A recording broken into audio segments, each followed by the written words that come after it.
রাহিম প্রথম বলেছে দেশ স্বাধীন কইরা যদি আজকে স্বাধীনতা না হইতো তাহলে আজকে এই অবস্থা হইতো না। টোকাইও নেতা, নেতাও টোকাই। এখন এই দেশে কে নেতা কে টোকাই বড় বুঝা বড় মুশকিল। আর এই দেশে কিছু কিছু কিছু হইলে গঠন হইলে এই ধর্মঘট হরতাল আন্দোলন দল ক্ষমতা আসলেই দেশের 12টা বাজবো। আমি চাই বর্তমান সরকার ইউনিট সরকার আছে একটা সুন্দর বিপ্লবী সরকার গঠন করে সব দলেতে 2-3 জন করে নিয়ে সুন্দর করে একটি সরকার গঠন করুক। এই দেশে কোনো নির্বাচন নাই, কিসের নির্বাচন? দেশ চালাবে দেশের জনগণ। এটা তো আর বহিরাগত লোকরা আসবে না যে বার্মার লুকাইব, ভারতের লুকাইব, পাকিস্তানের লুকাইব। আমরাই সবাই মিল্লা দেশ চালাম ইনোসেন্ট নেতৃত্বে। আর নাহলে দেশ ঠিক হবে না ভাই। আর আপনারা যারা মিডিয়া আছেন আপনারা তুইলা ধরেন। আপনারা অনেক সময় দেখা যায় সত্যটারে গোপন করেন, গোপনটারে সত্য করেন।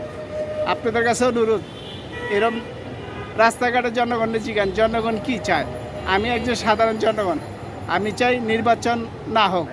নির্বাচন হলে নির্বাচনে যে টাকাটা ব্যয় হয়, সন্ত্রাসীর টাকা বাজেট হয়, বোমের টাকা বাজেট হয়, অস্ত্রের টাকা বাজেট হয়, এই বাজেটটা দিয়া এই নির্বাচন না দিয়া এই টাকাটা ক্লোজ করে 5-6টা সেতু বানাক, ইন্ডাস্ট্রি বানাক, দেশের সামরিক খাতে অস্ত্র আমদানি করা হোক, সামরিককে শক্তিশালী করা হোক, পুলিশকে শক্তিশালী করা হোক, দেশ উন্নত হবে।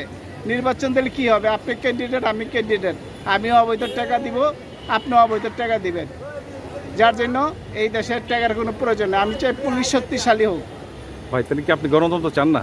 হ্যাঁ, আমি গণতন্ত্র চাই। গণতন্ত্রের ভিতরে এরম গণতন্ত্র চাই না যে গণতন্ত্র রাস্তা পাথরটা মানুষ মাইরা লাইবেন, চাঁদা চাইবেন দিব না, চাকুতা পাড়ে মাইরা লাইব, 10 জনে চাই ভিডিও করবে।